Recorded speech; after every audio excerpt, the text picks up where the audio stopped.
Okay, welcome everybody. My name is Ebbecke. I work for Lancom, but I'm here to present about WPA3, Enhanced Open and Easy Connect. But I'm not alone. I've brought Perry from Aerohive with me, and he's going to do the part about Enhanced Open and Easy Connect.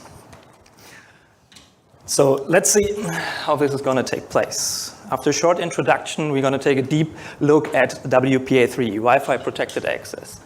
Wi-Fi Alliance released this one, along with the other ones, this summer. And according from the voting results, there seems to be a lot of knowledge that you guys need to gain and you want to gain here. So we take definitely a deep technical look at it. Enhanced Open with Perry comes up. Easy Connect is also Perry's part. After that, we're going to do a demo of WPA3 and Enhanced Open. I'm going to show you how this is going to look like in some tools that you guys might use. And yeah, we're going to close with a summary. Just a short introduction of how security in the Wi-Fi space took place over the last couple of years. Well, with the first standard of 802.11, WEP, Wired Equivalent Privacy, in 1997 came out. And well, the first exploits came out in 2001. And Wi-Fi security always had a kind of a reactive approach. Whenever there was a security breach, they tried to fix it with a new program. And we see the Wi-Fi Alliance came out with Wi-Fi Protected Access, WPA, in 2003. 1 year later, just 1 year later, there was version 2 of it, which we all know now. And yeah, in 2006, it was added with WPS for Wi-Fi protected setup. But if we take a look at the number, 2004, it took us 14 years to get an update with version 3. Although, as we can see, there are already some cryptographic vulnerabilities that people are aware of.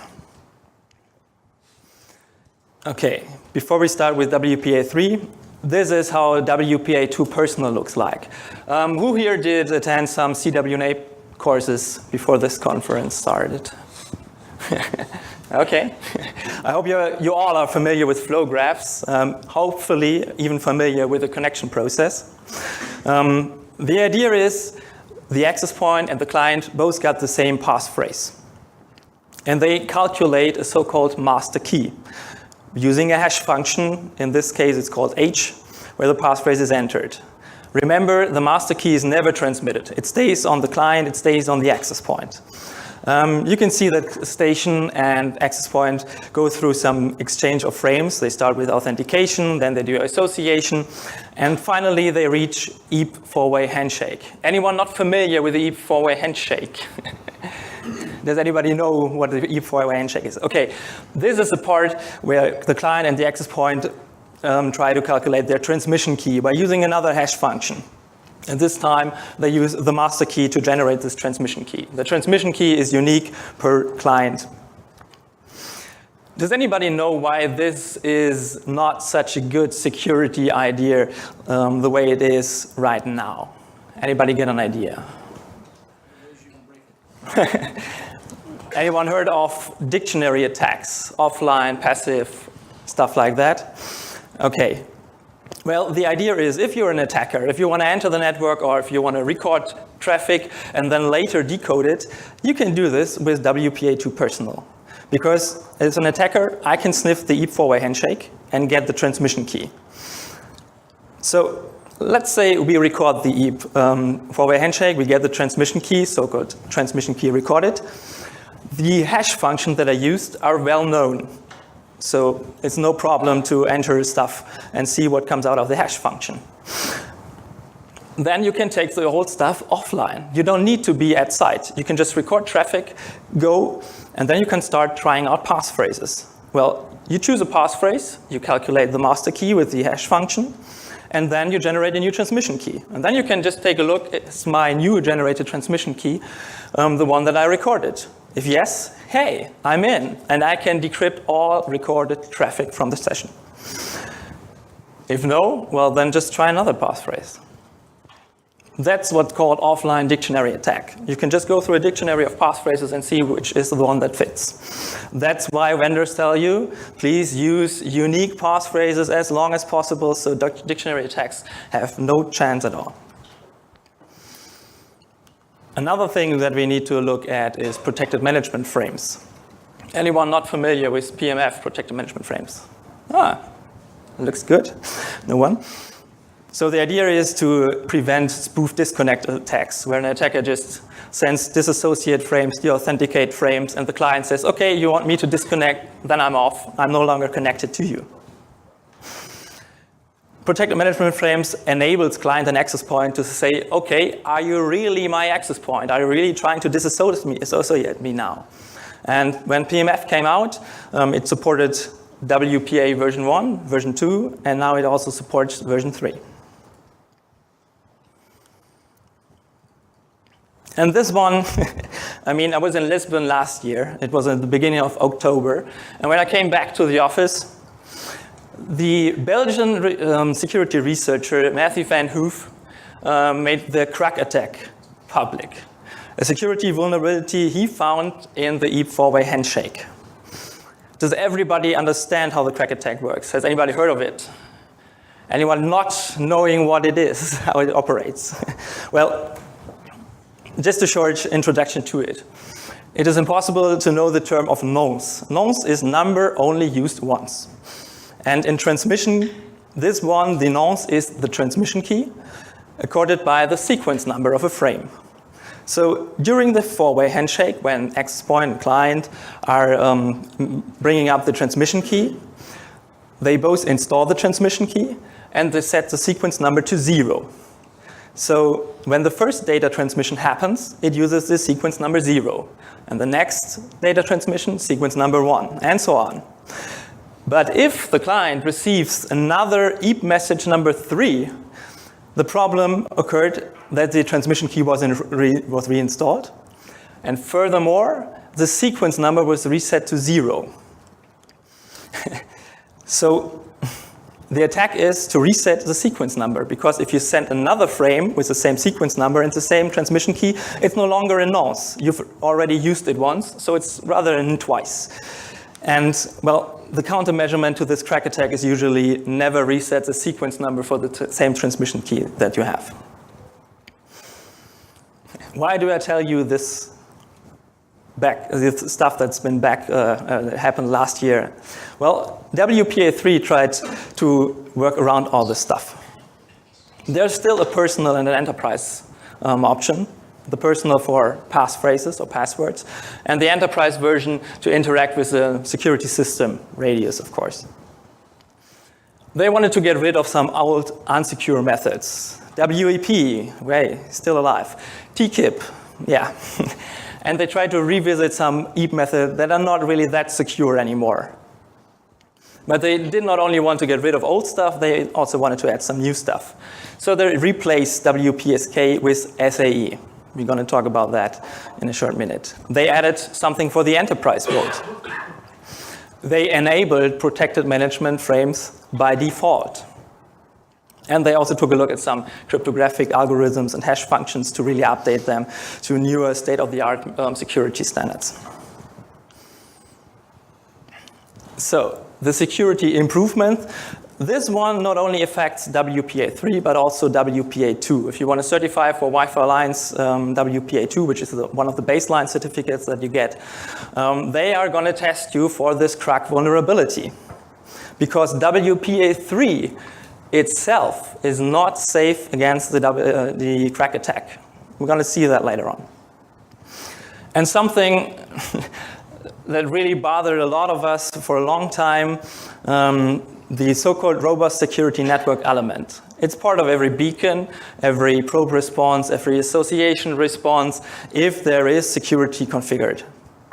This one tells the client, hey, we're doing PSK, we're doing .1x, and they also tell the client which security cipher suites to use.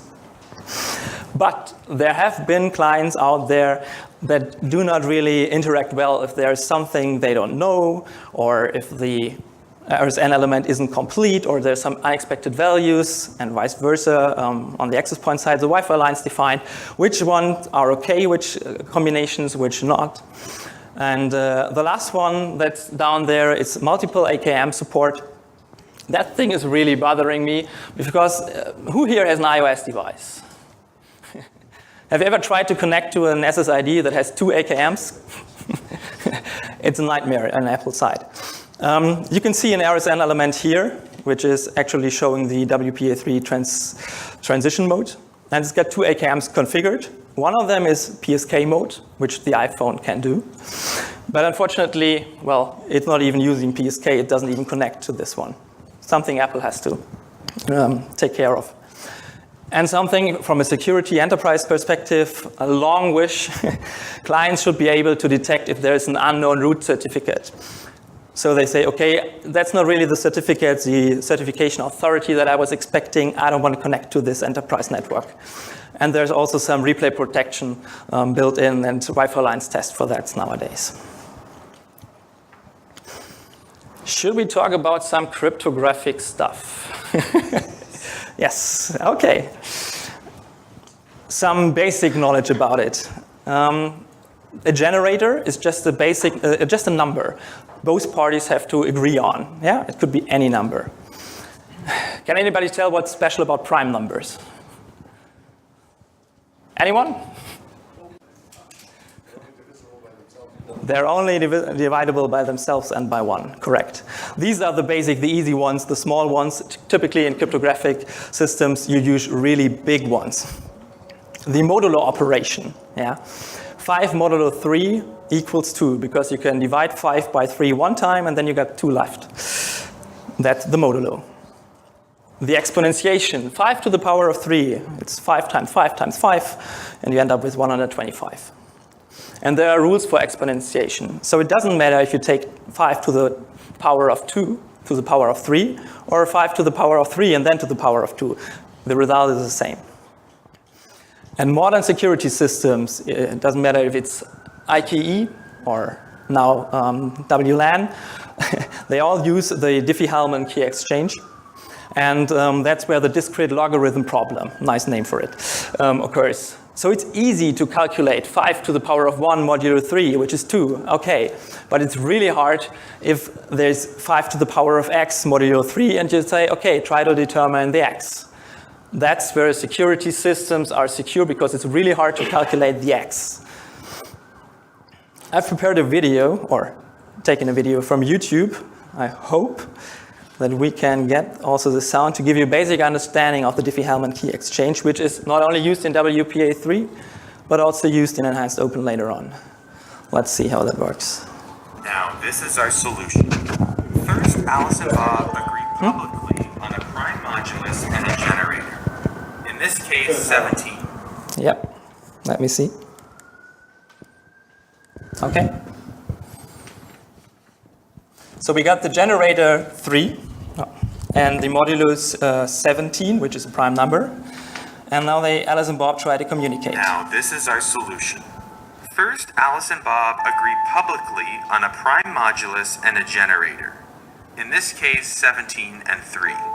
Then, Alice selects a private random number, say 15, and calculates 3 to the power 15 mod 17, and sends this result publicly to Bob. Then Bob selects his private random number, say 13, and calculates 3 to the power 13 mod 17, and sends this result publicly to Alice. And now the heart of the trick. Alice takes Bob's public result and raises it to the power of her private number to obtain the shared secret, which in this case is 10. Bob takes Alice's public result and raises it to the power of his private number, resulting in the same shared secret. Notice they did the same calculation, though it may not look like it at first. Consider Alice. The 12 she received from Bob was calculated as 3 to the power 13 mod 17. So her calculation was the same as 3 to the power 13 to the power 15 mod 17. Now consider Bob. The 6 he received from Alice was calculated as 3 to the power 15 mod 17. So his calculation was the same as 3 to the power 15 to the power 13. Notice they did the same calculation with the exponents in a different order. When you flip the exponent, the result doesn't change. So they both calculated 3 raised to the power of their private numbers. Without one of these private numbers, 15 or 13, Eve will not be able to find the solution. And this is how it's done. While Eve is stuck grinding away at the discrete logarithm problem, and with large enough numbers, we can say it's practically impossible for her to break the encryption in a reasonable amount of time. This solves the key exchange problem. It can be used in conjunction with a pseudo-random generator to encrypt messages between people who have never met.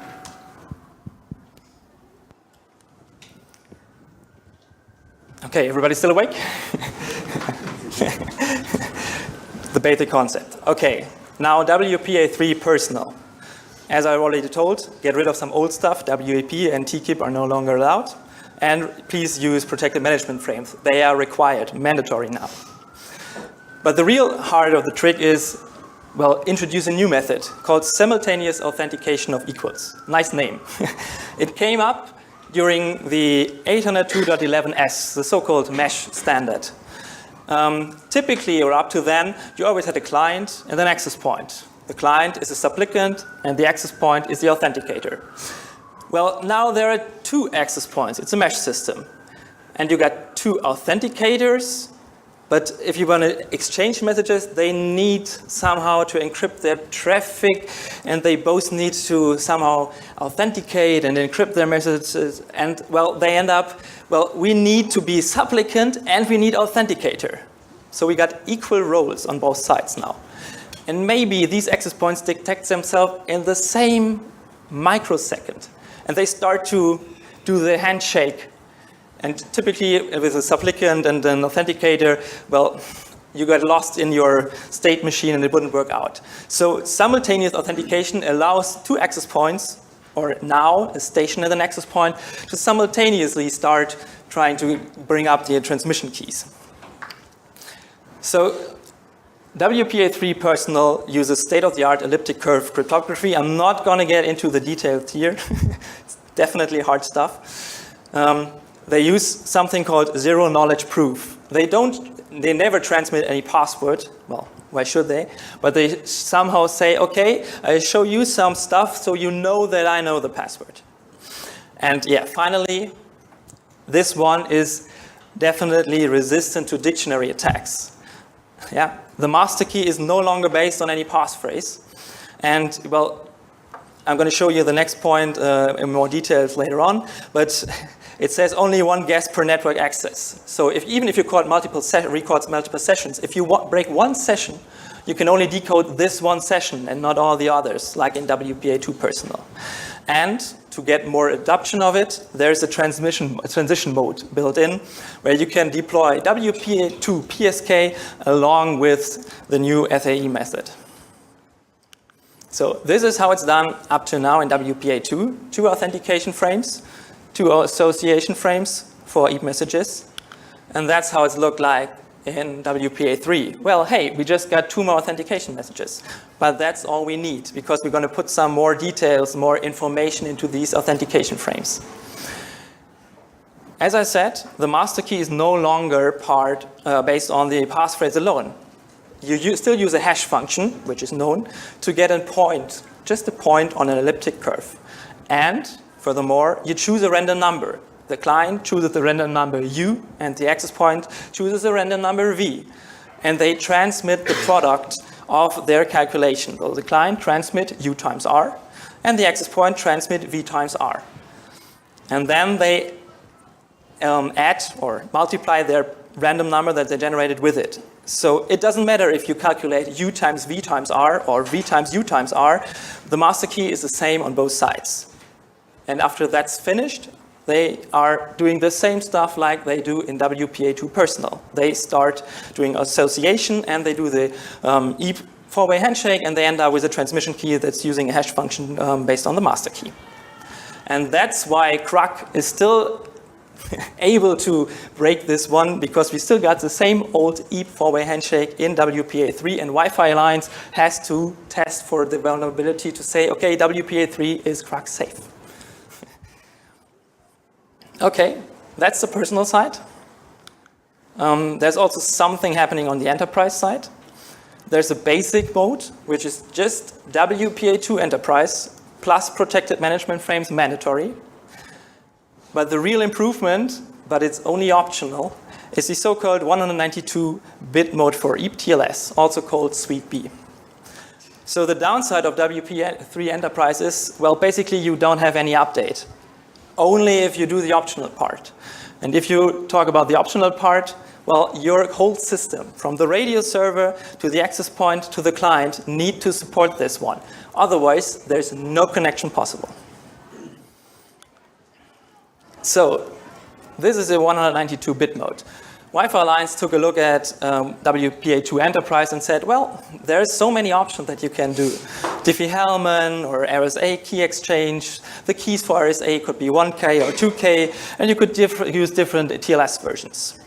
And they try to avoid this lot of possibilities now, and they said, okay, well, we could still do RSA, but your keys have to be much bigger now. But you could also do elliptic curve, like SAE does. You have to use TLS version 1.2. And as far as we know now, because in security nothing's safe forever, it's quantum resistant. And that was the WPA3 part. And I'd like Perry to come up to present about Enhanced Open. Thank you.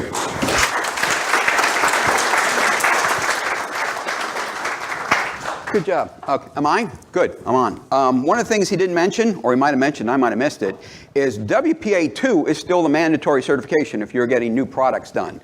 I mean, it's not broke. The issue was it was implemented wrong. So if I get a new product certified today, it has to go through WPA2. I have an option of going to WPA3. 2 years after WPA3 was launched, which I think was July, then new products will be mandatory to do WPA3. So right now it's still going through WPA2. Both. Anything you want Wi-Fi Alliance certified, it's got to be going through that. Okay. For those of you guys like me, that this modular math type stuff is just beyond the scope, and that's why I let him do it. You can actually go and do a YouTube video, and it's got cooler ones. They use different colors of paint or a clock face with a long cord. Made a lot more sense to me as far as how that works. So definitely look up that.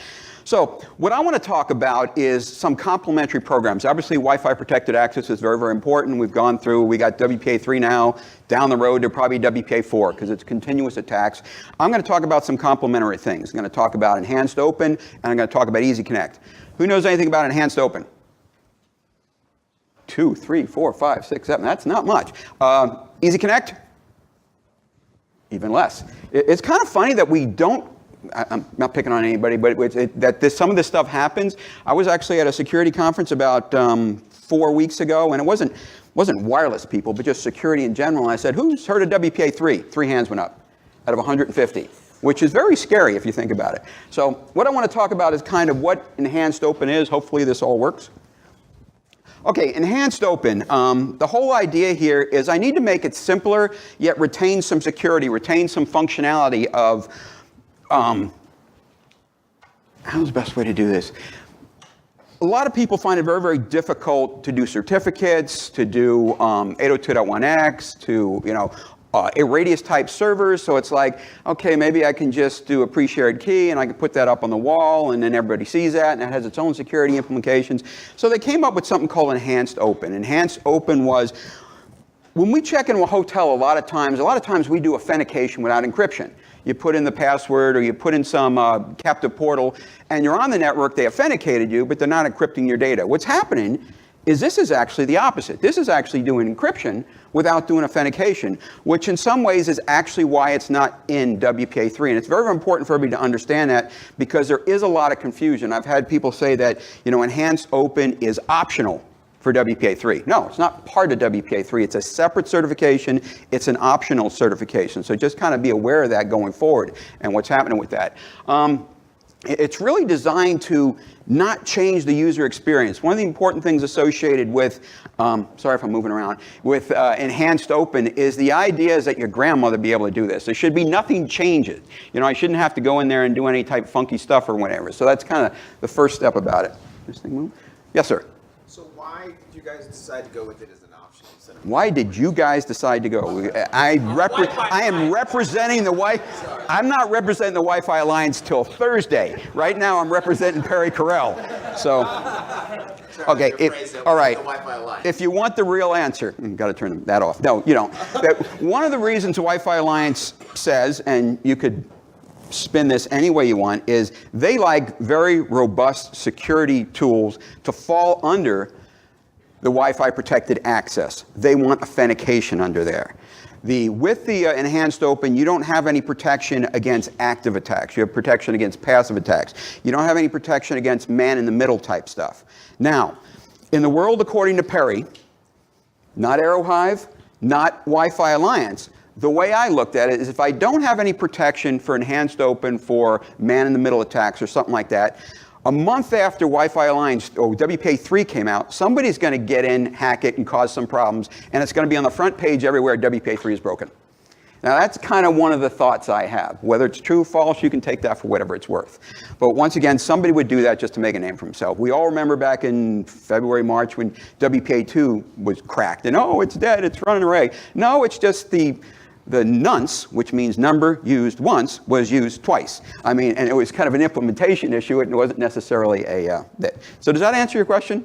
And bleep that out before you do anything else. Once again, that's my view of how the world works. Okay, enhanced open, network-like encryption. It's like HTTPS type functionality. It's open, enhanced open.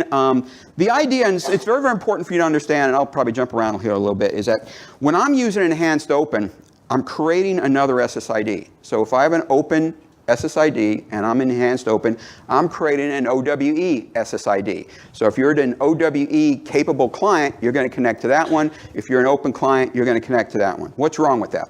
What's wrong with creating another SSID? Is overhead. Nobody cares about overhead, right? One of the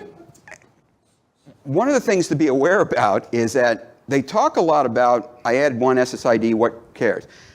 Major hotel brand in the United States. Every hotel you go in has 3 open SSIDs on it. They have one for the property, they have one for the carrier that's part of it, and they have one for their manager. So now I got 6 open ones and a couple other closed. There is some work to being developed to try to make a single, just like Passpoint, trying to move to a single SSID versus multiple SSIDs.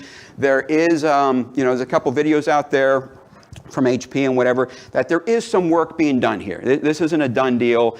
I don't have a crystal ball. I can't look in the future what's going to happen, but there's probably going to be some improvements of that going forward. The downside, once again, no authentication, no man in the middle, second BSS cause issues. It is a separate thing. So once again, be aware it's a separate certification. It's not the same one as the other one for. Performs authenticated Diffie-Hellman exchange. As I said, I'm not going to get into it. Go to YouTube. It's got a real cool one with paint. You know, it makes a lot more sense to me than the modular remainders and stuff. I actually talked to my son-in-law, and he said, I don't understand that stuff either, and he teaches math. So it does support PM key caching, new tags, new EDH numbers. One of the interesting things is when I have these 2 SSIDs, and by the way, the OWE one is hidden. So it's just a wild card that gets sent out. I'm not actually advertising it. And from the client side, you won't see 2. You'll only see 1. The whole idea is to make this as simple as possible. On the client side, even if it's an OWE, you're not going to have a lock on it. It's still going to be shown as an open type solution. So it's a very important. Once again, it's all about not confusing people. You know, we all know what we're doing for the most part. Our mothers, our brothers, our sons, our daughters, and all that stuff. They don't. They just want it to work. And, you know, we kind of talk about that going forward with Wi-Fi 6. Oh, fun group here. And you can also, between the 2 SSIDs that get created, you can also bridge between them. You can multicast between them. You can broadcast between them. But it's up to the vendors on how they do it. It's not defined that much. And by the way, the OWE type functionality here is... It's kind of a nice, 82.110 is the document. It's only about 20 pages long. And if you throw away all the math, it's only about 10. So it's actually not a bad document to read. So I recommend you actually reading that functionality. As I said, I'm not going to spend too much time on it. Most people don't even know that there's authentication going before the association, because most people think authentication happens after that. So it's only if you've recently gone through a CWA type thing you actually remember that. All that authentication is doing is saying, are you 802.11? Yeah, I'm 802.11. We're good to go. So there really isn't any authentication. But what we actually do is we add a little bit of information beyond that. Once we get into the association request, I'm exchanging a remainder is what I'm actually doing. I'm not, it's kind of like, I'm not saying it's a short and Diffie-Hellman, but when you look at the modular math, all I'm doing is exchanging a remainder. And the idea is, if I do this certain type of math, and I tell you what the number is, and you do a same type of math, and you change your number, and we multiply that time each other, we both have the same information. And that's as deep as I'm getting with the math. You can either go with Philip said, or you can go with me with the paint. I got 2 colors of paint. I add 1 color, he adds 1 color, and we figure it all out. Once again, see the video. It makes a lot of sense, at least it did to me. Enhance open transition mode. Once again, I kind of want to talk through this, make sure you go. I have to create 2. Transition mode, in my mind, means that an AP can support both. It can support open and enhanced open. In my mind, according to Perry, I'll be dead before transition mode goes away. It's always nice to say in 2 or 3 years, everybody's going to be, there's TCAP clients out there today. And so, if you got any public environment and they're saying, well, when I have 90% of my clients OWE, I'll just turn it off. You're going to kill 10% of your clients in a hotel, in Disneyland, in any public environment? No, so it's probably going to last for a long, long time. So just be aware of that. Seamlessly, it's designed to be easy, really what it's all about. Based on opportunistic wireless encryption, kind of learn that. You get to learn new things this year. Opportunistic wireless encryption, orthogonal frequency division, multiple access, all these new terms that are making your life really, really difficult. Overlays an elliptic curve. I had to look that up. ECDH. I don't know what elliptic curve is. Who does? Who's my math experts? 1, 2, 2. Good deal. I feel much, much better now. Does not provide authentication. That's the big thing, and that's one of the things, if you talk to the Wi-Fi Alliance officially, if you talk to me on Thursday, I'll give you that answer, is that it doesn't have authentication. That's why it doesn't roll under Wi-Fi protected access. It has that level. So, big part associated with that. It does not protect does protect against passive eavesdropping. And one of the things it does is, like pre-shared key, everybody gets the same key. With this, everybody gets their own private key. So a little bit more protection. Protected managed frames are also requested here. I'm not going to say it's better than nothing, because that's kind of degrades it a little bit lower than it should be. But it's better than what we have. It'd be great if we did Passport, Passpoint. We did Hotspot 2.0, if you don't know what that is. WPA3, 802.1x, but we can't do that. So it's something, it's easier, it's better than, it's going to be invisible to you, and you're still going to use captive portals. So now when I check into that hotel, and they just have a captive portal, and they just care about authenticating who I am, room 226 or whatever it is, my device and the access point, if they both support this, everything works. Once again, it's good, it's cool, it's coming. Yes, sir? Can you compare it to other DPSK and dynamic pre-shared keys?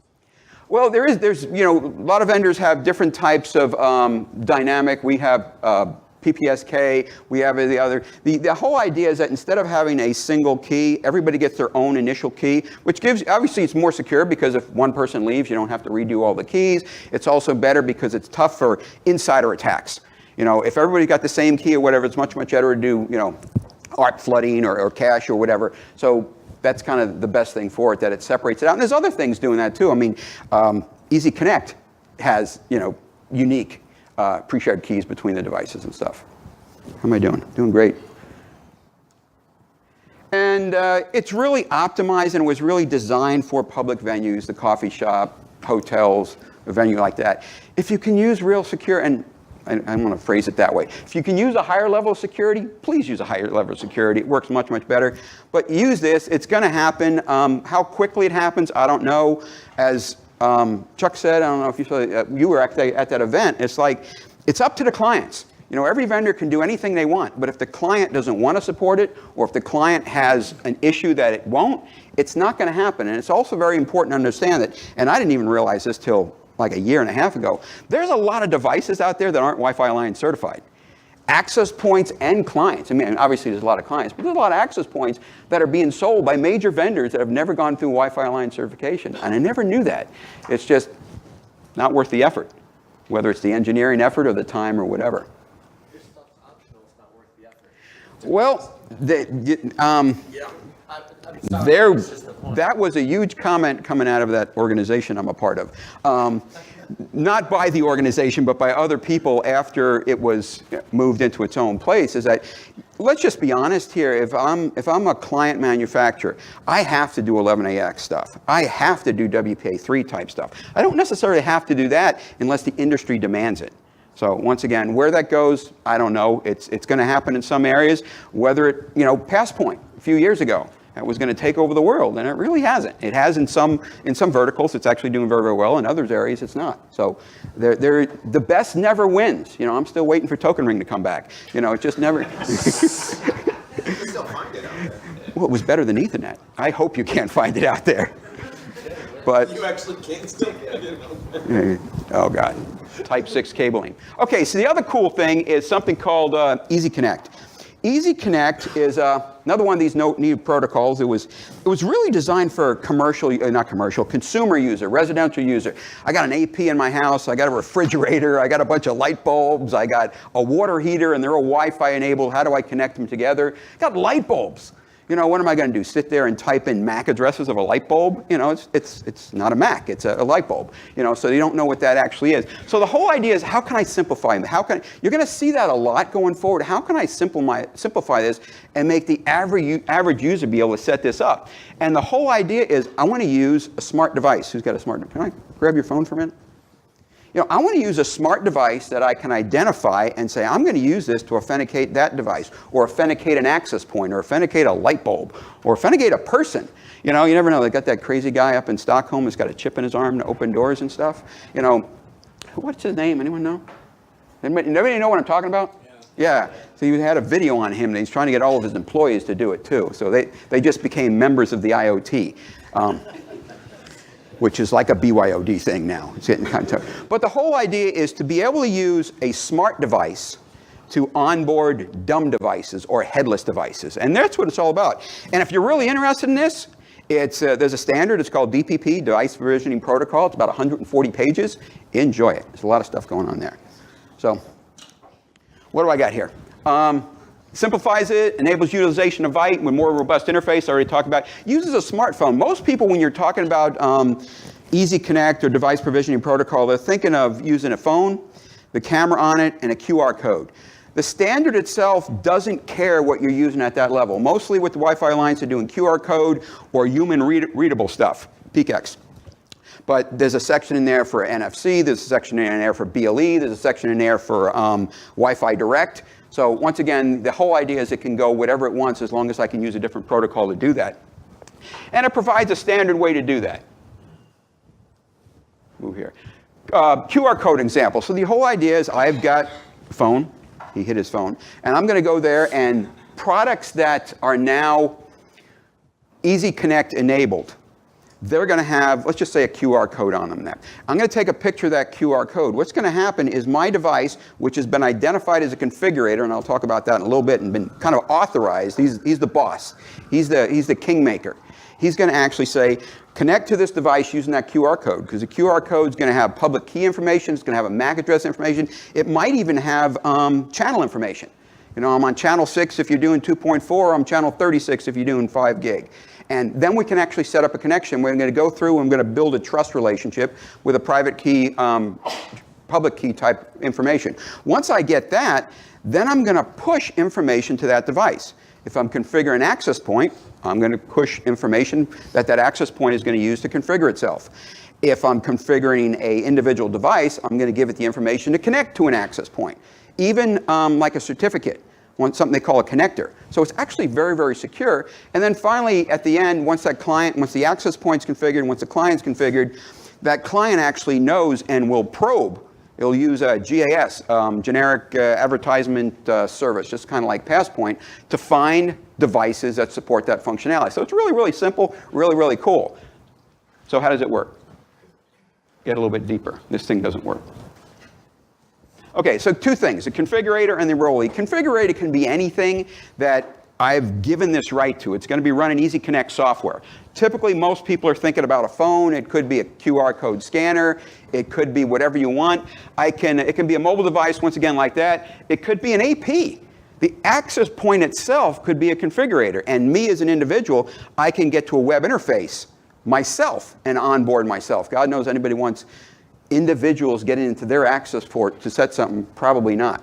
Or I can go in through some application to allow me to do it. The enrollee is God knows whatever it could possibly be. Anything that's Wi-Fi enabled and possibly could get on the network. So these are the two parts associated with this.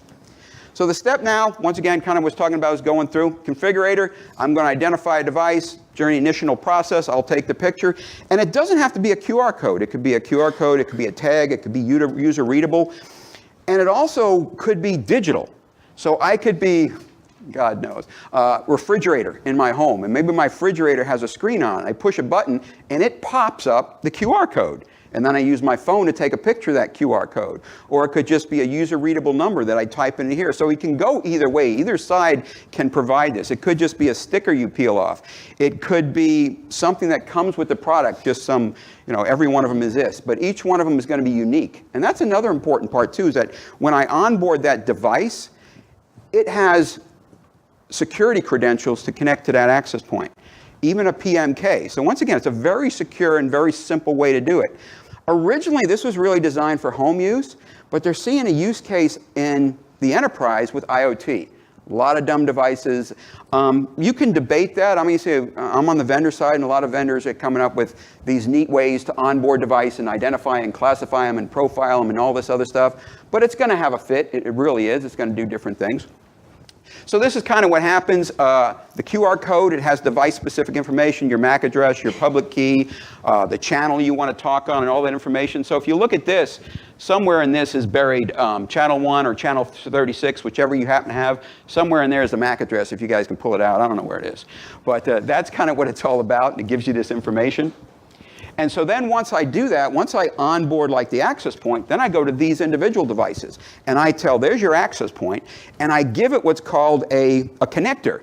That connector is kind of like a secure certificate that when it goes and talks to the access point, don't mean to be ignoring you guys over here, when it goes to talk to the access point, it's got, I don't want to quite call it a certificate, but it's kind of like that. So it's a very, very secure environment. If I don't have that connector information, I can't connect to that access point. So once again, it's pretty cool as far as that's concerned. And then the next step, once again, it connects to the network. I onboarded the access point. I onboarded the individual clients. They talk to themselves, very secure. It is secure. That's a key value point around here.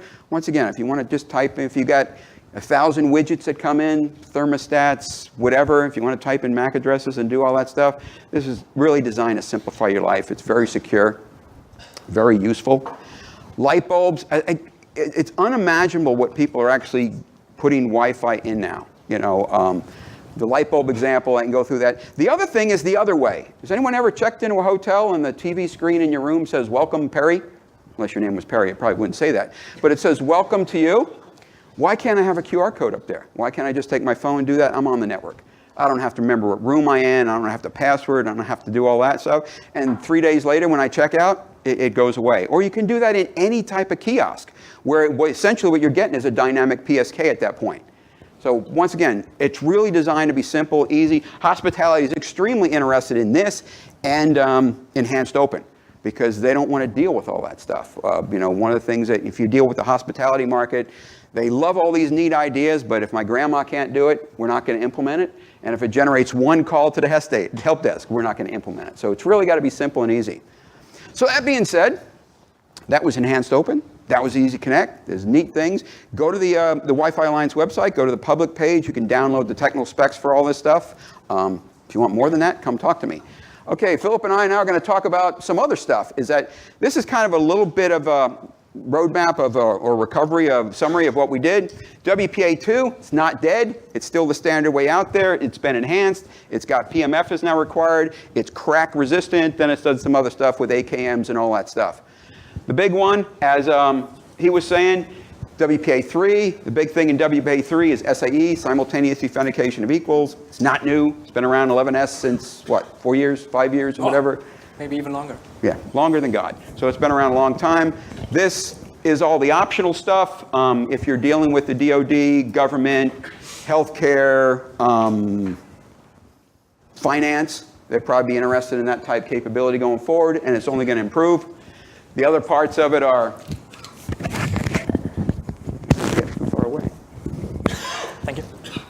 and these two. So once again, it's kind of a complete suite. And if you look at what's happening with the Wi-Fi Alliance, and I'll talk more about this Thursday, is there's security components almost in everything they're doing now, because it's very, very important. So it used to be there was just one security group, but then everything else has got security components inside of it. Thank you, Perry. You're welcome. Now stay up here with you. Yeah.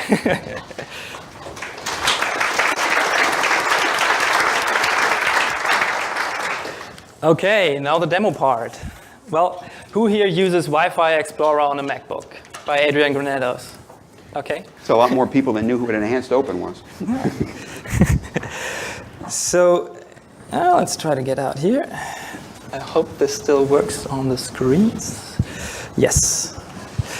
So, I sent Adrian some PCAPs to implement Enhanced Open in WPA3 within Wi-Fi Explorer.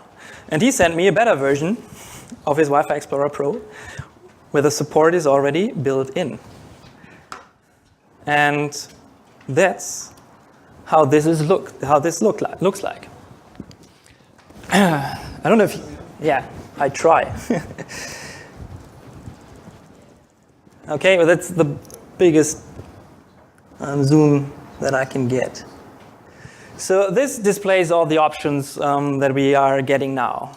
I'm going to skip the hidden network. Well, we still got WPA3.1x, WPA2.1x with protected management frames, and there's a new security column which displays, it's WPA3.1x.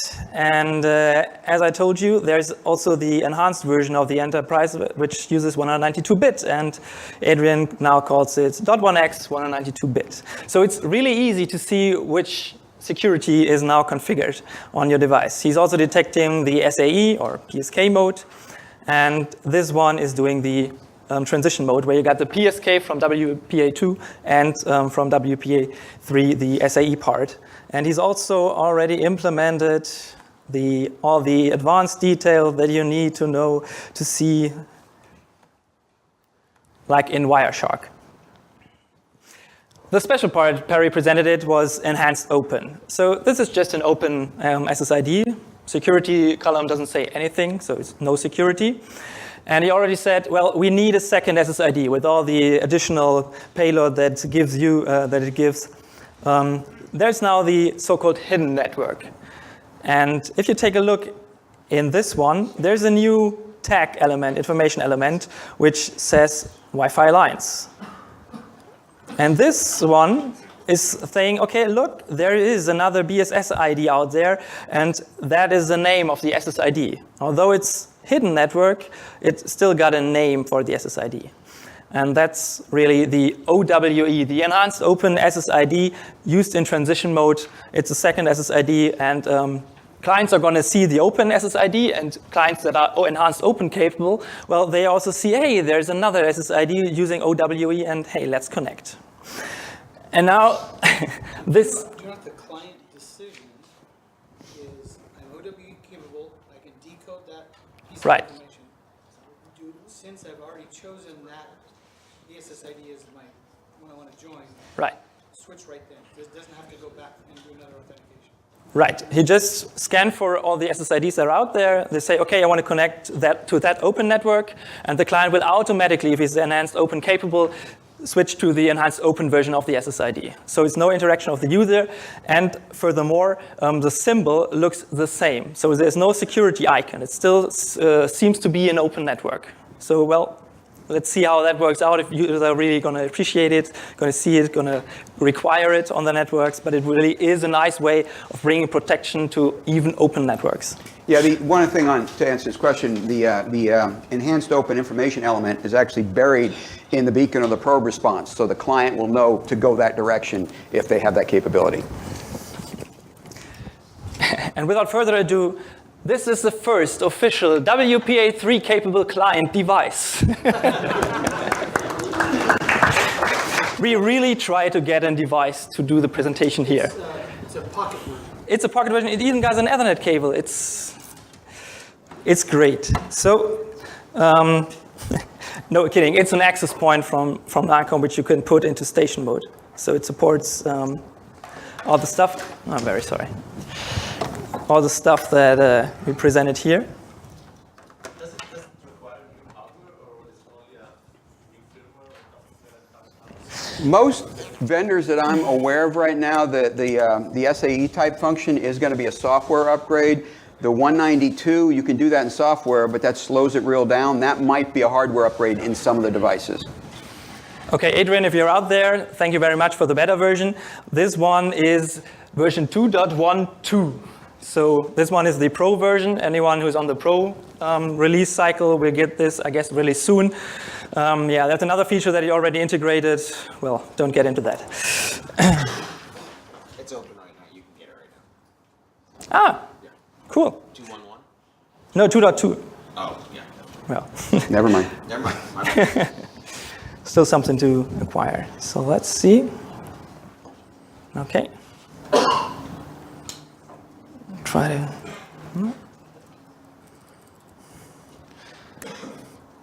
Anyone want to do packet capture? 48.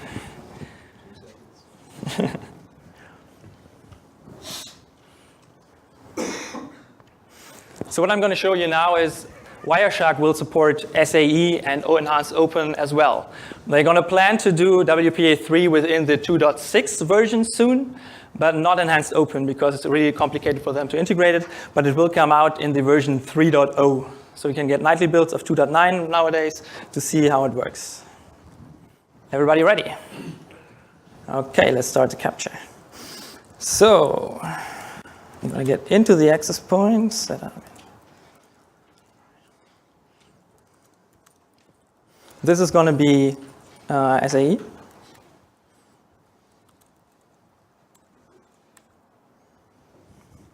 He's scanning, and now he's connected. So you can stop your packet capture.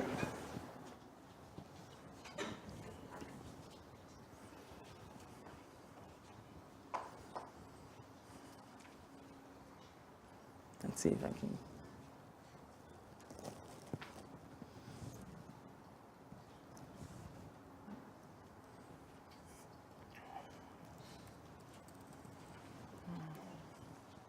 Yeah, we see all the SSID. Now we need to scroll down to the really important stuff.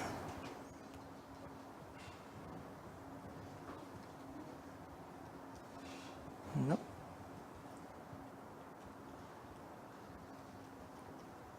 Now, here we go. Vistron is the client device, and it's sending its authentication frame. And yeah, you're going to see now the authentication frame got a little bit bigger. It's saying, okay, I'm using simultaneous authentication of equals.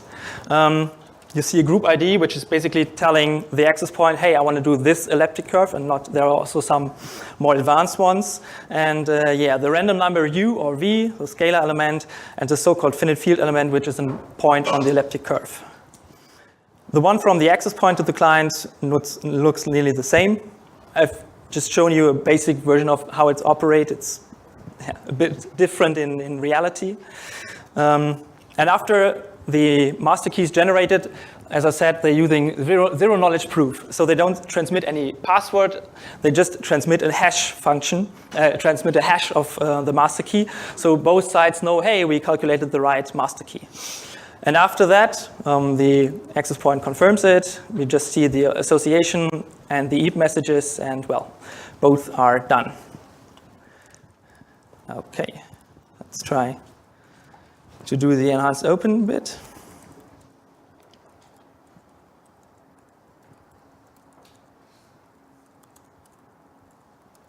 I'm going to switch the SAE SID off. Same channel.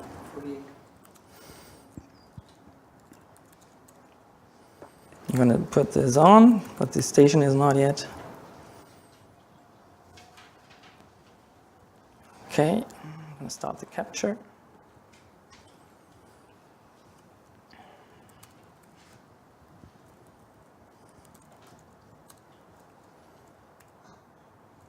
Scanning, and now it's connected.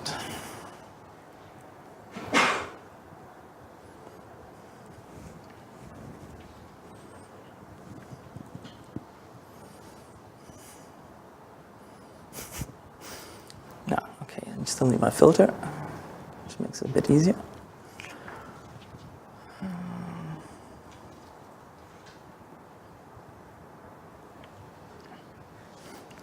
We still got the authentication frame that we already see, but they're a lot smaller now. It's just saying open system. Here we go. But as we can see here, I've configured the Lancome Open SSID and then enhanced it with the OWE, which is our hidden network, which the SSID is just adding minus OWE at the end. And the client is directly associating to the new SSID.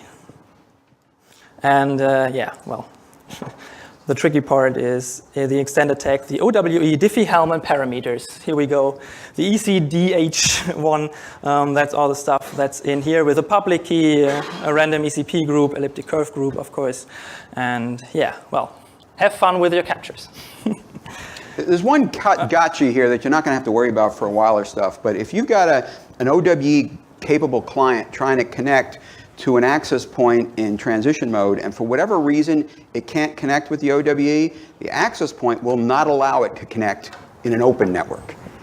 So if that client is identified as OWE capable and for some reason it just won't connect, the access point won't let it go into an open connection. So you'd have to change something on the client side to do it. So once again, you're probably not going to run into that. Yeah. Yes. Yes. If it's an OWE capable client, it has to connect in an OWE mode. That might change in the future, but once again, probably not now, but I'm sure in the future there's things are going to pop up like that it won't connect. Well, you'd have to actually go into the client and turn off OWE. Once again, it's in its infancy. I'm quite sure there'll be tweaks to it. That sounds like the first time that the FAA is actually putting teeth in. Well, I guess that's very secure if you can't get on at all. So. We're not done? We're not done. Okay. Is there anything that you request from Wi-Fi Alliance in perspective of security? Any demand that you have? Anything you wish? That's going to take all day long. Okay. Maybe we take this offline. You're setting me up to fail Thursday, but go ahead. We're building a list. I'll take it back to Kevin. Well, here's a list of stuff that the Wi-Fi Alliance is looking at right now. It doesn't mean that it's going to come out within the next month, but well, they did not consider fast roaming for their certification. So fast roaming with WPA3 and enhanced open, well, we all hope it's going to come out there. They're going to take a look at private PSK. Hey, AeroHive. Sure. You got that feature already in WPA2. Well, we got private SAE too. So TLS version 1.3, That's okay, well, quite obvious. It came out just a few weeks before this conference. OCSP, anyone knows what OCSP is? Yeah, online checkup of the certificates. EAP password, well, it's just saying, we do a .1x, but with passwords, yeah, no user credentials plus a password. And yeah, well, I guess you announced it already during your presentation, enhanced open transition mode on a single SSID, so no more overhaul for the second SSID. Let's see how that's gonna work out. Just some things quick up. Well, what all these security programs try to do is now we want to get encryption everywhere. From open, even open networks should be encrypted now, and we want to raise the bar to state-of-the-art cryptography that's out now. There should be no more script kiddies who can do active, passive dictionary attacks on your personal network anymore with WPA3. Well, finally, we got protected management frames mandatory to drive the support for this program even further. And as far as we know now, well, WPA3 Enterprise 192-bit is quantum resistant. That's it for now. Thank you very much for listening. Enjoy the day, enjoy the conference. Thank you very much.